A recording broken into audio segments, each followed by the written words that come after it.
Selamat datang di channel Detik Info. Jangan lupa like, komen, subscribe dan share video ini. Pemerintah menyatakan akan mencairkan gaji ke-13 PNS pada Juni nanti. Namun, mereka memangkas jumlah gaji ke-13 dengan tak menghilangkan tunjangan kinerja dari daftar komponen pembayaran gaji ke-13. Itu dilakukan demi menghemat anggaran negara yang sedang terkuras habis untuk menangani pandemi COVID-19.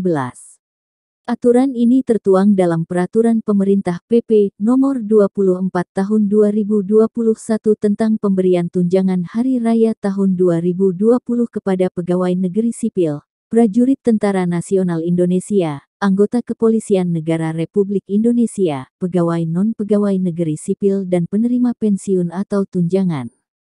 Belait diteken pada tanggal 9 Mei lalu. Lalu apa sebenarnya tunjangan kinerja dan berapa besarannya? Tunjangan kinerja adalah tunjangan yang diberikan kepada PNS. Besaran pemberiannya didasarkan pada hasil evaluasi jabatan dan capaian prestasi kerja PNS. Hal ini tertuang dalam Peraturan Kepala Badan Kepegawaian Negara Nomor 20 Tahun 2011 tentang Pedoman Perhitungan Tunjangan Kinerja Pegawai Negeri Sipil. Berdasarkan belait ini, perhitungan tunjangan kinerja harus berdasarkan pada nilai atau kelas suatu jabatan yang diperoleh melalui proses evaluasi jabatan. Model perhitungan tersebut dibuat untuk menentukan besaran tunjangan kinerja PNS yang adil, objektif, transparan, dan konsisten sesuai dengan berat ringannya suatu jabatan. Nantinya, proses evaluasi akan berdasarkan faktor jabatan dengan kriteria penilaian tertentu. Rinciannya, untuk penilaian jabatan struktural, maka penilaian jabatan struktural menggunakan kriteria ruang lingkup program dan dampak, pengaturan organisasi, wewenang penyeliaan, manajerial dan hubungan personal. Lalu, untuk penilaian jabatan fungsional menggunakan faktor pengetahuan yang dibutuhkan jabatan, pengendalian dan pengawasan penyelia, pedoman kerja, dan kompleksitas tugas. Berdasarkan faktor tersebut ditetapkan 17 tingkatan jabatan. Masing-masing tingkatan jabatan terdapat nilai jabatan yang berbeda-beda dan berjenjang. Untuk nilai jabatan terendah ditetapkan 190 sedangkan yang tertinggi ditetapkan 4.730.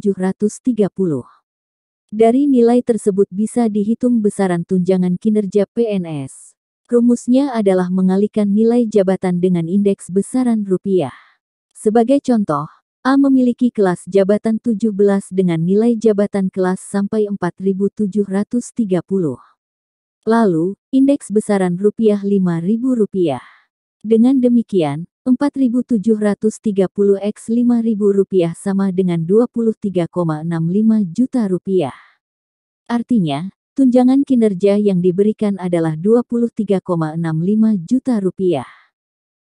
Pemerintah akan mencairkan gaji ke-13 bagi aparatur sipil negara ASN, TNI, Polri, dan pensiunan pada Juni tahun 2021. Dengan demikian, setelah mendapatkan tunjangan Hari Raya THR keagamaan, para PNS akan menerima pembayaran gaji ke-13. Gaji ke-13 pelaksanaannya pada Juni tahun 2021. Besaran gaji ke-13 bagi ASN, TNI, dan Polri adalah gaji pokok dan tunjangan melekat, ujar Menteri Keuangan Sri Mulyani dalam konferensi pers Kamis 29/4 lalu. Ani, sapaan akrabnya mengatakan pemerintah hanya memasukkan gaji pokok dan tunjangan melekat dalam pembayaran gaji ke-13. Itu berarti, tunjangan kinerja kembali dihapus dari komponen gaji ke-13. Tunjangan melekat terdiri dari tunjangan keluarga dan tunjangan jabatan yang masuk dalam komponen pembayaran gaji ke-13. Besaran gaji ke-13 TNI, Polri, PNS adalah gaji pokok dan tunjangan melekat, ungkapnya.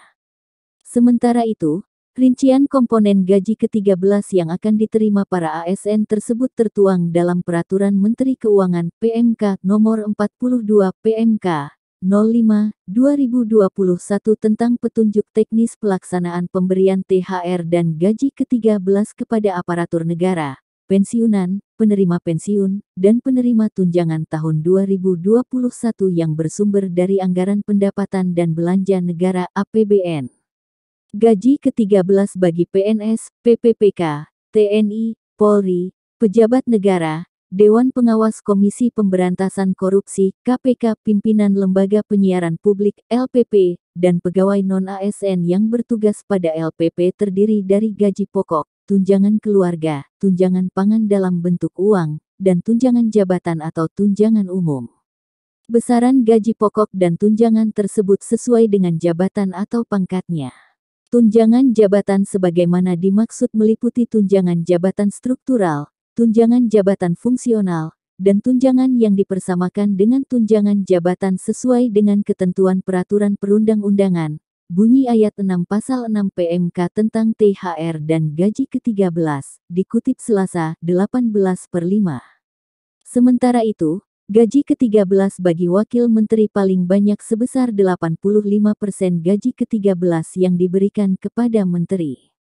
Sedangkan, gaji ke-13 bagi staf khusus di lingkungan kementerian, lembaga dan pejabat yang hak keuangan administratifnya disetarakan atau setingkat dengan Menteri, pejabat pimpinan tinggi, administrator, atau pengawas paling banyak sebesar gaji ke-13 yang diberikan kepada pejabat yang setara atau setingkat hak keuangannya atau hak administratifnya. Selanjutnya, gaji ke-13 bagi hakim ad hoc, sebesar gaji ke-13 sesuai dengan ketentuan peraturan perundang-undangan. Lalu, gaji ke-13 bagi calon PNS terdiri dari 80% dari gaji pokok PNS, tunjangan keluarga, tunjangan pangan dalam bentuk uang, dan tunjangan umum sesuai jabatannya atau pangkat golongan ruangnya. Sementara itu, gaji ke-13 bagi pensiunan dan penerima pensiun terdiri atas pensiun pokok, tunjangan keluarga, tunjangan pangan dalam bentuk uang, dan tambahan penghasilan. Gaji PNS sendiri diatur dalam PP Nomor 15 tentang Gaji PNS. Dalam aturan itu, dituliskan bahwa gaji terendah PNS, golongan IA masa kerja di bawah 1 tahun sebesar Rp1.560.800. Sementara itu, gaji tertinggi yakni untuk PNS golongan 4E dengan masa kerja 32 tahun adalah sebesar Rp5.901.200. Sedangkan, tunjangan yang diterima PNS bervariasi besarnya, bergantung pada instansi atau lembaga yang membawahinya, jabatan, kinerja, dan sebagainya.